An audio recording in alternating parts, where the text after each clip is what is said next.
The rain began early that evening, light at first and then steady, tapping against the windows of the quiet suburban house where Emily Carter moved through familiar rooms with a restless energy she could not explain, the kind that comes when something feels off, but has no name yet. And as she wiped the kitchen counter and checked the clock again, she thought about Jake Miller, her stepson, who had left the house hours earlier with nervous excitement written all over his face. His first serious date, his first real step into something he believed would change him, and Emily remembered the way he had paused at the door,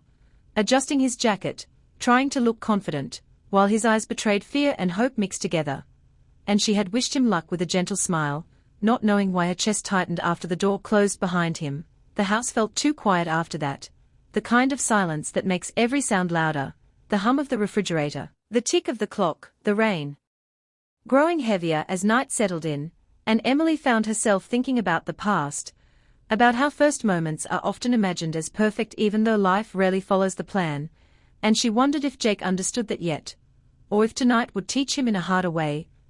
Hours passed faster than she expected, and when headlights finally cut through the rain outside, her heart skipped without reason, the front door opening not with laughter or excitement, but with a slow, heavy sound, and Jake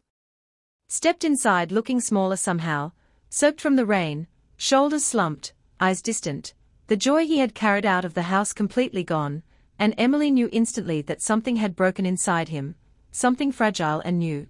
And though she told herself to give him space, her instincts pulled her closer as she watched him slip off his shoes without a word, avoiding her eyes, moving like someone trying not to be seen. She called his name softly, not as an authority, but as someone who cared, and he stopped, frozen for a moment, before turning around with a forced smile that fooled no one, and in that look Emily saw disappointment, embarrassment, and a quiet shame that didn't belong to him, but had found him anyway. She asked him if he was okay, keeping her voice calm, simple, safe, and he nodded too quickly, the lie obvious, but instead of pushing, she stepped aside and let him breathe, and in that small act, the space between them changed, not crossing any line, but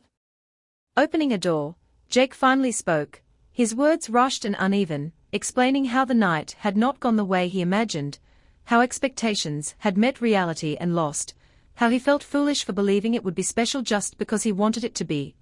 And Emily listened without interrupting, letting the story unfold fast and raw, understanding that this moment was not about advice, but about being heard. The rain outside grew louder, as if matching the pace of his emotions, and Emily felt the weight of responsibility settle on her shoulders, knowing that her response mattered more than she realized, because first heartbreaks leave marks that can shape a person for years. She chose her words carefully, offering no judgment, no dramatic comfort, only truth spoken simply, telling him that growing up often begins with disappointment, that wanting something deeply does not guarantee it will happen the way we hope, and that feeling hurt does not make him weak. And as she spoke, Jake's breathing slowed, his shoulders easing just a little, the sharp edge of his pain softening as he realized he was not alone in it. Emily was aware, even in that moment, of the delicate balance she had to keep, of the role she held in his life as a stepmother, a guide, not a replacement for anything else, and she kept that line clear by grounding the moment in care rather than closeness, presence rather than intimacy. The clock ticked past midnight before Jake finally nodded, thanking her quietly, and headed to his room, leaving Emily alone again in the kitchen, the rain still falling, the house still silent, but now filled with the echo of a moment that could not be taken back. And as she stood there, she understood that tonight was not just about Jake's first disappointment, but about the start of a change neither of them had planned, a turning point where innocence met reality, and where her involvement, though careful and appropriate, would become part of a memory that shaped who he would become, whether for better or worse. And as the rain finally began to slow, Emily hoped with everything she had that this night, painful as it was, would lead him toward strength rather than regret, because some beginnings arrive disguised as endings, and some lessons come sooner than expected. Morning came without peace, and Emily Carter woke before the alarm, her mind already moving fast, replaying the night before not in detail but in feeling, the weight of Jake's disappointment lingering in the quiet house. And when she stepped into the kitchen, she found him already there, sitting at the table with a mug he hadn't touched, staring out the window as if the grey sky held answers he couldn't reach, and for a moment they shared silence that felt heavy but honest, the kind that says more than words. Emily moved carefully, aware that this part mattered just as much as the night before, because pain doesn't disappear after one conversation, it stretches, reshapes itself, and asks to be understood again. And when Jake finally spoke, his voice was steady but tired, explaining more clearly what he couldn't say before, how he felt embarrassed not because things didn't work out, but because he believed something was wrong with him, how he thought that if his first real experience failed, maybe he had already failed at something important. And Emily listened closely, recognizing that this was not about romance, but identity. About a young man measuring himself too early against expectations he didn't create. She responded with honesty that stayed grounded, telling him that worth isn't proven in one night, that adulthood isn't earned through moments, but through how a person handles disappointment. And she shared parts of her own past carefully, not stories but truths, admitting that she too once believed first moments defined everything, only to learn later that they are often the least accurate reflections of who we become. And Jake absorbed her words slowly, asking questions not about love but about fear, about how people move forward when confidence cracks. And Emily answered without pretending to have perfect answers, saying that moving forward usually starts with accepting discomfort instead of running from it. The conversation flowed faster, as the morning went on, no pauses filled with tension, just steady honesty. And Emily made sure to keep boundaries clear, reminding Jake gently that support comes from many places, that leaning on family is healthy but growth also requires space, friendships, time, and self-reflection. And Jake nodded, not defensive, just thoughtful, realizing perhaps for the first time that healing was something he had to participate in, not something someone else could give him. Later that day, as Emily went about her routine, she noticed changes already beginning, small but meaningful. Jake opening up to his friends through messages, taking a walk alone instead of hiding in his room, choosing movement over silence. And while the house remained calm, an emotional current ran through it, as if both of them understood they were walking through a fragile moment that required care. That evening, they talked again briefly, not deeply this time, just enough to check in, and Emily felt relief when Jake spoke with less heaviness, his words clearer, his eyes steadier. And yet she sensed a new challenge forming, not danger, but attachment, the kind that can grow when someone feels truly seen during a vulnerable moment. And Emily took this seriously, choosing her tone wisely, reinforcing independence while still offering encouragement, reminding him that strength doesn't come from being rescued but from learning to stand after falling. Days passed quickly, each one bringing small progress, Jake returning to normal routines, laughing again, though quieter than before, and Emily observed without hovering, proud but cautious, understanding that her role was not to replace a loss or become a central emotional anchor, but to guide him back to balance. One afternoon, Jake thanked her openly, telling her that her words had helped more than he expected, that he felt less broken and more aware. And Emily accepted the gratitude with warmth while gently redirecting the credit back to him, saying that he was the one doing the work, that all she did was listen. And in that exchange, something important settled between them, mutual respect without confusion. Still, Emily wrestled privately with her own emotions, not attraction or regret, but responsibility, knowing how easily moments of care can be misunderstood if not handled with maturity. And she stayed alert, making sure conversations stayed appropriate, encouraging outside support, keeping life moving forward rather than circling around pain. As the week ended, Jake seemed lighter, not healed but stronger, and the house felt more balanced, less tense, as if the storm that started that night had passed without leaving destruction behind. And Emily knew that part 2 of this story was not about fixing anything, but about understanding, about learning that disappointment doesn't need drama to be meaningful, and that sometimes the most powerful involvement is knowing when to step closer and when to step back, allowing growth to happen naturally, quietly, and with dignity. And as Emily watched Jake leave the house one evening with friends, she felt a calm certainty that this chapter, though painful, was shaping him into someone more thoughtful, more grounded, and that whatever came next would be faced with more awareness than before, because lessons learned through honesty tend to stay. And this one had already begun to change him. The shift came quietly, not with drama, but with awareness, and Emily Carter felt it in the way the house moved around her, in the pauses between conversations and the careful looks Jake Miller gave her, as if he were measuring something he did not yet understand, and she knew this stage would matter more than comfort ever could, because growth requires distance as much as support. And one afternoon, as sunlight filled the living room, Jake sat across from her and admitted that he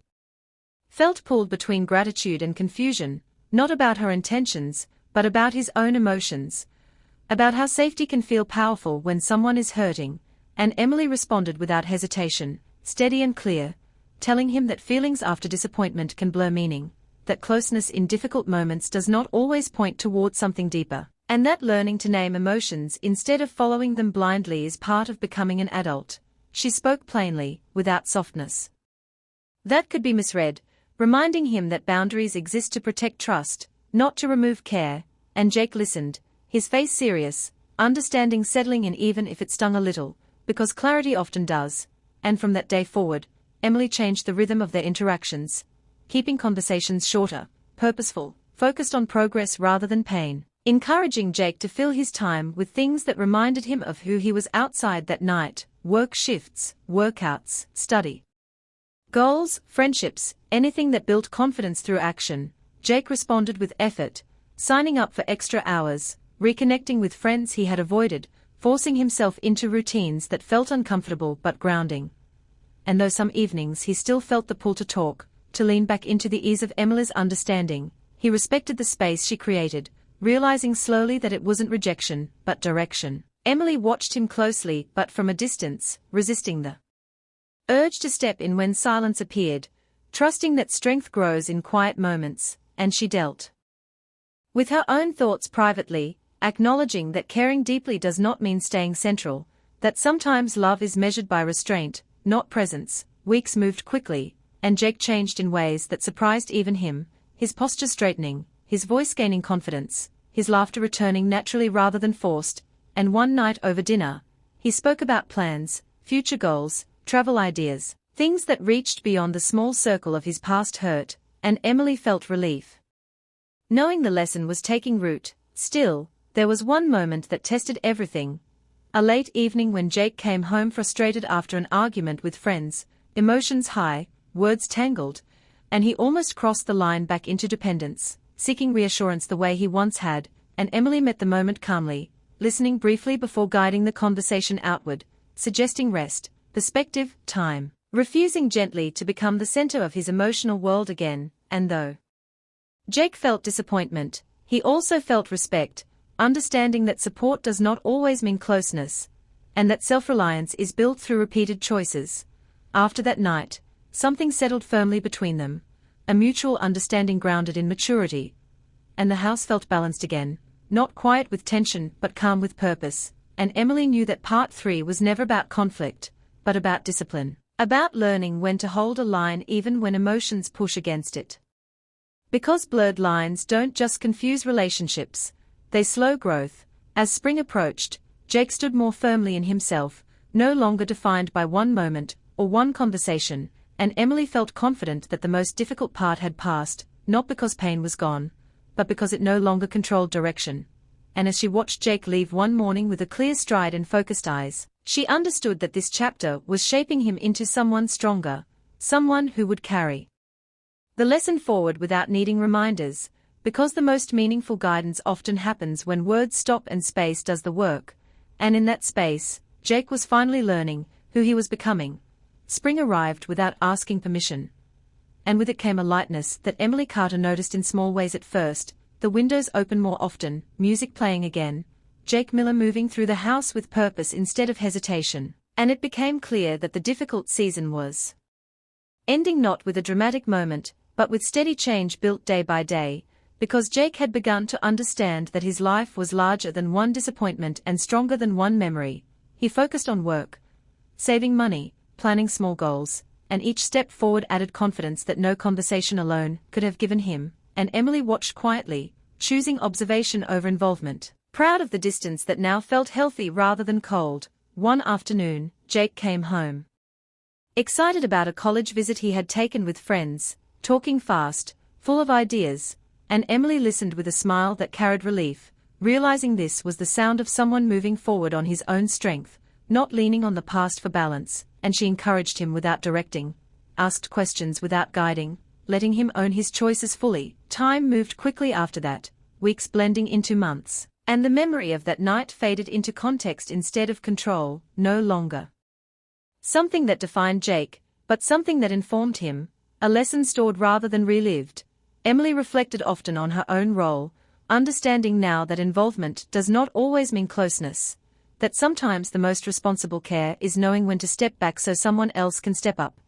And she felt grateful that she had trusted that instinct even when it was uncomfortable. Jake grew more independent, spending more time out, building friendships, even showing interest in someone new, not rushing, not expecting perfection, but approaching life with patience he didn't have before. And when he mentioned this casually one evening, Emily felt a quiet sense of success, not because of details, but because of the calm way he spoke, free from fear and pressure. There was one final conversation that closed the chapter completely. A simple moment in the kitchen where Jake thanked Emily again, not with emotion-heavy words, but with maturity, saying that what mattered most wasn't what she said, but how she trusted him to grow on his own. And Emily accepted that with grace, reminding him that growth belongs to the person who does the work, not the one who witnesses it. After that, life settled into normal rhythms, shared meals, passing conversations, mutual respect filling the space where tension once lived. And the house felt lighter, as if it too had learned something important. Emily understood that stories like this are often misunderstood from the outside, reduced to assumptions, but the truth was quieter and stronger. A story about guidance without control, care without confusion, and learning how to handle emotional moments with responsibility. Jake moved forward into adulthood not unmarked, but wiser, carrying the understanding that first times are rarely perfect and never final, that mistakes are teachers, not verdicts, and that dignity comes from how one responds, not what one loses. As summer approached and plans filled calendars, Emily stood one evening watching the sunset through the same window where rain once fell, feeling at peace, knowing that her involvement had never been about crossing lines or creating dependency, but about helping someone stand steady when the ground shifted, and then trusting them to walk on their own. The story ended not with regret or longing, but with balance. A quiet ending shaped by maturity, where everyone stayed in their place, learned what they needed to learn, and moved forward stronger than before, proving that sometimes the most meaningful turning points leave no noise behind, only growth.